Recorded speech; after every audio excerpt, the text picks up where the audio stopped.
Thank you very much. It's a good crowd here, and it's good to see you folks. And I don't have all the answers. What I do know, I'll tell you. If I don't know, if it's an opinion, I'll tell you that. And I'm a lawyer, and I write wills. What's a will? A will is not a power of attorney. And some folks will come to me and say, I've got my power of attorney and I'm all set. And a will and a power of attorney are not the same thing. A will is the document that you write before you die, and it speaks from the grave. The power of attorney is the document that you write before you die to appoint somebody to make decisions for you while you're still alive but can't make decisions for yourself. So tonight we're just talking about wills. This document that comes alive when you die. It's the only document that speaks from the grave. And obviously you have to prepare it before you die, because when you're in the grave it's too late. And so what is a will? A will is a document that you write and you say, I'm going to give my property to an executor upon the following trusts. And then what's an executor? An executor is a trustee. And a trustee, this is a creation of law, is somebody who takes your property and then looks at what you've written and does with your property what you've told them to do. And executors are under a duty known in our system of laws as a fiduciary duty. And a fiduciary duty is the highest duty that our law can conceive of. And that means the executor, when they take your property, has to do with your property exactly what you tell them to, and they have to give an accounting of what they've done with your property. So, for example, you die, your executor now has the keys to the bank account. And they're going about the business, maybe paying the funeral parlor, maybe doing this, that, paying the taxes. They can't stop at Tim Hortons with your money for a cup of coffee, because that's not their money to spend on themselves. They have to do exactly what you tell them to do. So that's an executor. And in your will, you leave your property to your executor upon the following trusts. And usually what it says, to pay my just debts. You have to pay your debts, even when you're dead. Because when you die, you live on in a way. Your estate lives on. It's the estate of Joe Smith or the estate of Jane Doe. So you have to pay your just debts. Usually, that involves your income taxes. You have to pay, your executor has to file an income tax return for you. And somebody has to go to the CRA, and they send back a notice of assessment saying, we're happy with it. So you've taken care of that. Usually the will say, I have to pay my funeral expenses.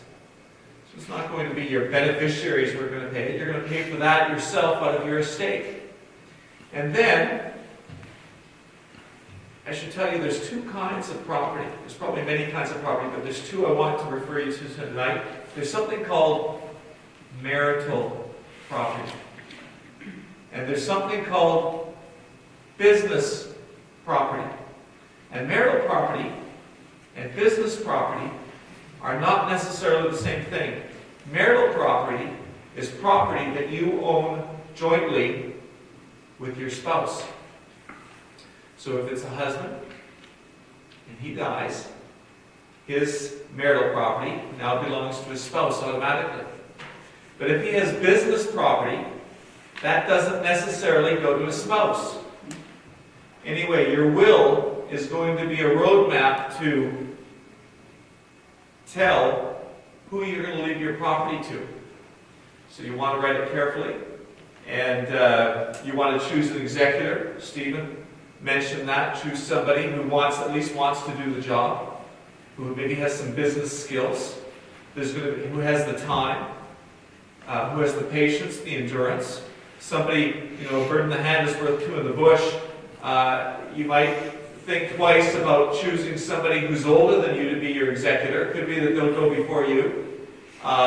You might want to think twice about choosing somebody who happens to live in Abu Dhabi to be your executor if you've got somebody down the road, because it's going to be a big challenge, it's going to be a big chore, and it's going to deal with your assets, because you want your assets to ultimately go to your beneficiaries and not get frittered away or wasted away.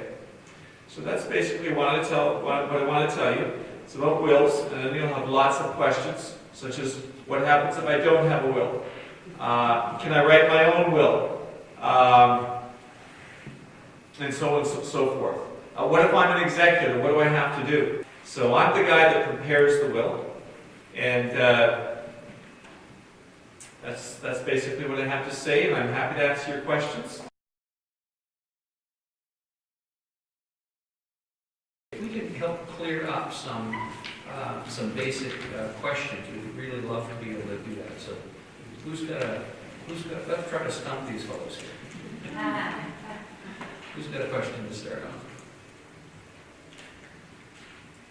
If, say, I inherited a piece of land before I was married, when I die, is that considered part of my marital property, and the husband gets it? Not necessarily. And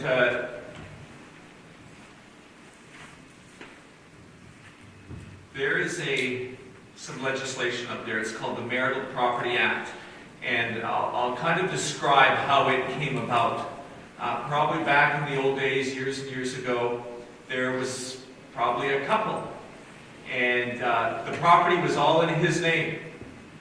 And lo and behold, when it came time to brand the cattle, she was out there branding the cattle. When it came time to kill the pigs, she was doing it. She was doing the cooking and the cleaning, and she'd paint the house, and she'd do everything. And she'd bear the children and raise them. And lo and behold, the day came along, he'd get a girlfriend, and he'd say, your name isn't on any of this property, it's all mine, get out. So eventually, probably this went to court, and the court recognized this is unjust. She should own it because it's half hers, at least, it's marital property. So by an act of law, what's his is hers, and what's hers is his, but there's some limitations to that. And let me give you an example. I have an office, and I have a business. And suppose at my office, I buy a portrait painted by Picasso, and it's on my office wall. That's my business property. It's not marital property. And then one day I decide to go home with that property, and I hang it on the living room wall. Now it's marital property. It's hers too. So I would suggest, your question there, and here's the question. I inherited some land. Her name is on it, my husband's name isn't on it, or something like this. Is it marital property? And there's a gray area there. I might ask, did your husband go on the land? Did he take nature walks with you? Did he help to cut down the trees? That was just a vacant part. Okay, so maybe it's exclusively your property. But, so we'd have to examine the facts to determine whether it's marital property or not. But sounds to me like you have a good argument that it's not marital property, that it's exclusively yours, and that you can leave it to whoever you want. Now, suppose you've got a couple that's separated, and they've been separated for 25 years. The separation does not nullify the existence of marital property. So, your executor is going to have to look at the facts and make a determination. And that example, that lame example I gave, the Picasso portrait, is an example. When does a business asset or non-marital property become marital property? When I bring it into the home, when I bring it into the family, when it's enjoyed by my spouse, then it is. So your executor would have to look at the facts and make the determination. And somebody who's not happy with it, can I say I disagree? And when you were a child and you'd run to your mom and dad and say, Johnny's hogging the toy, or he took this from me, mom and dad would make a decision. The mom and dad in our lives are the courts. And courts look at all the facts, that's called the evidence, and they make a decision. They don't always make a good decision, but they make a decision because that's the process we have. One of maybe 3 things I remember from law school is one of the best things you can do for your client is keep them out of court. Court is a very unpredictable place. It's a good place to stay away from if you can, but you can't always. And when you do go to court, every argument has 2 sides, and you can argue them all day and all night, and ultimately a third party who's a stranger to your matter will make a decision. So anyway, marital property. It's a very important subject. People will often ask, well, we're common law. We live together. It's a common law marriage. We've lived together for 25 years. We've had 10 children together. That's not marriage. And a common law relationship does not create marital property. Marriage is marriage, and common law is not marriage. Now, on the other hand, common law couple, they go and buy a house together, and their names are both on the title. Well, then it's half and half. But marital property is more like it's 100-100. So if he dies, she has, by right of survivorship, she owns it all. And if she dies, he owns it all. So common law is more like a half and half arrangement if they acquire property together. But they might not acquire property together. He uses his money to buy the car, she uses her money to buy the car. That's their property. So it's not the same as marital property. Certainly one of the challenges we have at the funeral home, who's in charge? Especially if there's people who are separated, maybe just stayed separated and never were legally divorced, or so some days for us determining who's the boss and who should be the boss is a challenging topic. Just get you to say a little bit more about that, Stephen. Just when a death has occurred and somebody in the room phones the funeral director and makes an appointment, at what point do you figure out who is in charge? Like, do they tell you, or is there a set of rules that determine that? Because sometimes in some families, I've noticed this, there are some strong-willed people who might not be the appropriate person, and there might be a very quiet person who really should be saying something. How does that work? So it is hard, and I don't, quite often in the time of funeral, the time and space we're working in, things happen and get done, and sometimes maybe not the correct person is doing them. And, as I said, sometimes that will is, if the will provides any insight into anything, may not be found for a few days or be right at everybody's fingertips. Could a power of attorney be given instructions that they have the power to represent the person's interests at the funeral home? Like is there, do you ever get instructions like that being passed? In a will, occasionally. But often the will isn't found until after the fact. Right. I've never seen that. Personally, I've never seen that. I'm not saying it couldn't happen, but I would say it couldn't happen in a power of attorney, because a power of attorney dies when you die. So you have a will that's on file at your lawyer's office, a copy of it. What happens if you lose your will or buy or whatever? That's a good question. And I spend at least 15 minutes trying to strike fear into the hearts of my clients when I'm after they've signed it. Here's the will. Don't lose it.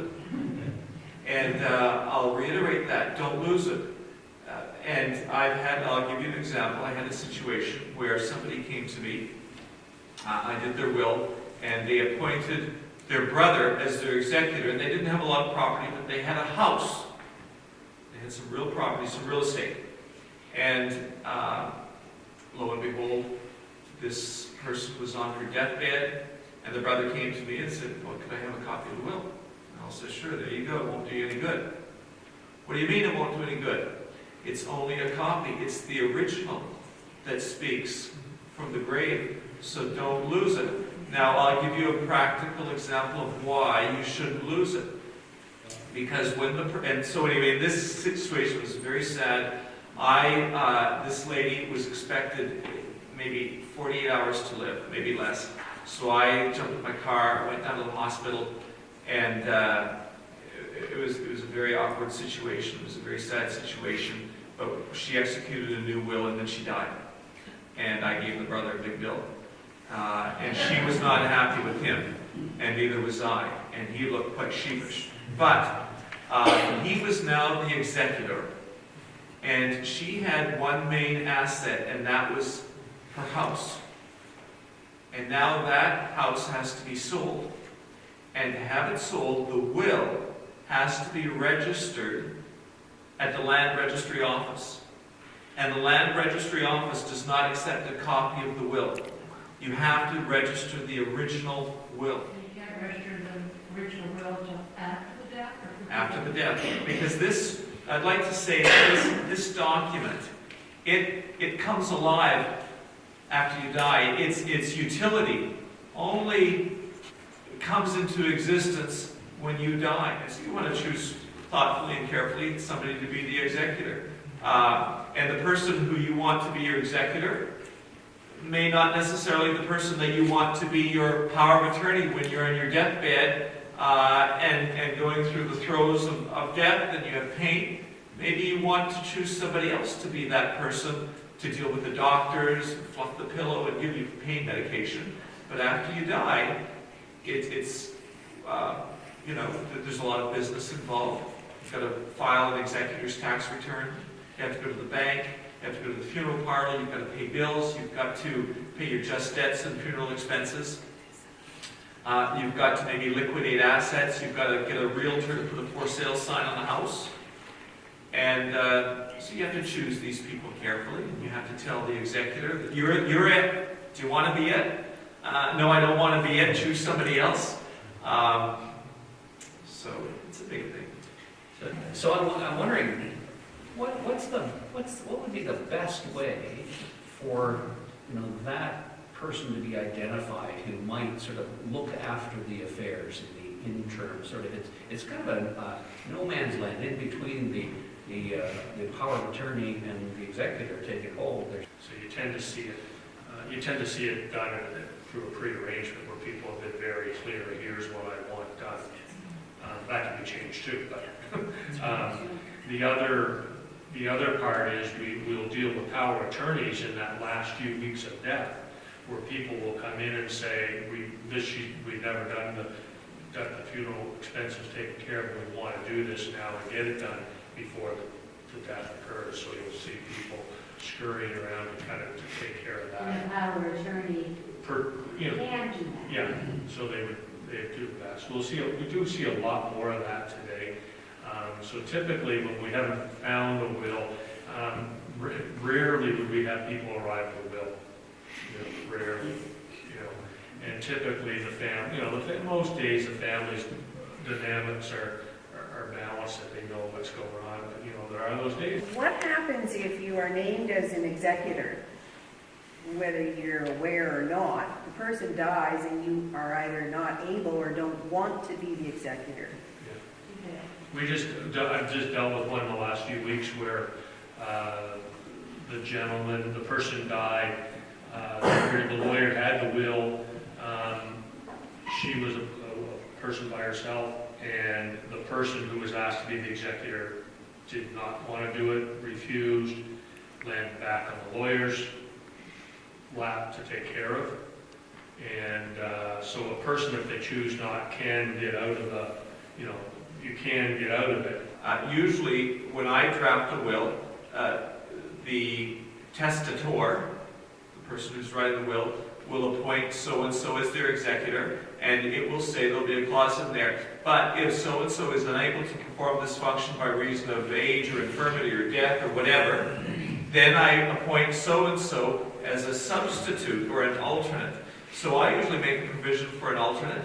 Not everybody wants that, but it's good to have a backup. And then we heard what we heard here from Mr. Finney about going through the court.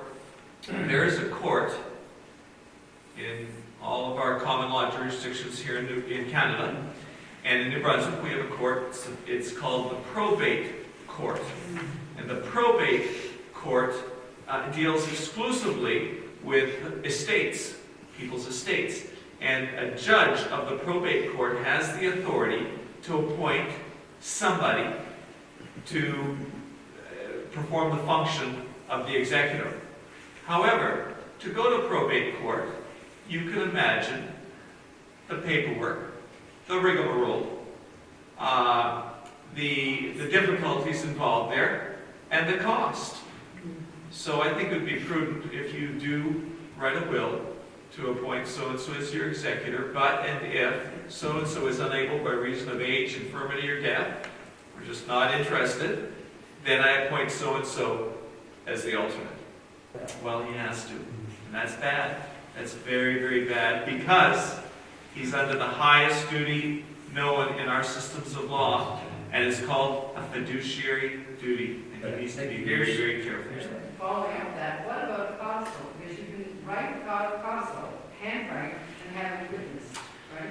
So what is a codicil? You've written your will, and then you want to add to it or modify it or change it. You can write a codicil, which becomes part of the will. My sense of the matter was, and you folks are all of the generation, we remember typewriters, and we remember carbon paper, and typing things out, and having to do it very carefully. We'd ask, how many words a minute do you type? I type 35 words a minute. Probably in those days, codicils were a big, big thing, because we're not going to retype this will. But now we're in the days of computers, and if your lawyer has the will, and it's on his computer too, and to change it, just change the name, hit print, it's done. Easy. So, but anyway, I think codicils, yeah, that's right. They were, the genesis was the difficulty of preparing wills, which is now made easy because of computers. But you can't. Oh, you sure? Yeah, you're still valid. Yeah, I've just never done this. Can you write your own will? Do you need a lawyer? No, you don't. And yes, you can. Or whatever. Yes, you can. No, you don't. Do lawyers make mistakes? Yes, they do. Do people make mistakes writing their own will? Yes, they do. Will you do it right? I can only vouch for my own will. The wills that I write. And I can't vouch for yours. I would say you're treading on a person who writes their own will is probably uninitiated, is probably not fully informed, probably doesn't have the same experience and knowledge and background as a lawyer. So the chances of making mistakes are increased. There's some protocols for writing wills. And over the years, I've learned a few. I think one of my senior friends mentioned to me, Richard, don't forget, make sure they give everything away. And there's a clause about giving the residue of my estate. The rest and residue of my estate I give to whoever, my 3 children, in equal shares per stirpes. Well, what does per stirpes mean? It's a Latin term. Did I get this thing signed right? What about if you want to register the will at the registry office? Do you have an affidavit of execution of will? So I'm throwing all these terminologies at you because there's a lot there. Sometimes you see the tip of the iceberg and you say, well, it's just a simple document. I give my property, everything, to somebody else. But these icebergs, sometimes it's what's under the surface that you don't see. There's a lot to it. So, yes, you can write your own will. Should you write your own will? I don't know. I can only vouch for the wills that I write. And it's even possible for lawyers to get things wrong. And financial advisor at the bank. And financial advisors at the bank, yes. And funeral directors and so on. And real estate agents. These are the professionals whose job it is to protect your interests. He said about the registry office. Is every will registered? If the property is going to be sold, the will must be registered. Not the copy of the will, the original of the will. So your lawyer takes the original down to the registry office, accompanied by a form and different documents and other things, and it's registered. The registration fee for that will is $85 payable to... Did you just say a power of attorney has to be registered too? And does that also have to be the original? A power of attorney, if you've appointed, let's say you're in China, and you're selling your house back here in Canada, you can appoint a power of attorney to sign the transfer documents for you. That power of attorney must be registered at the registry office, and it goes online, and a lawyer or a non-lawyer can go and have a look at it and print it out and have a copy. A lawyer, if he knows how, and a non-lawyer, if she knows how.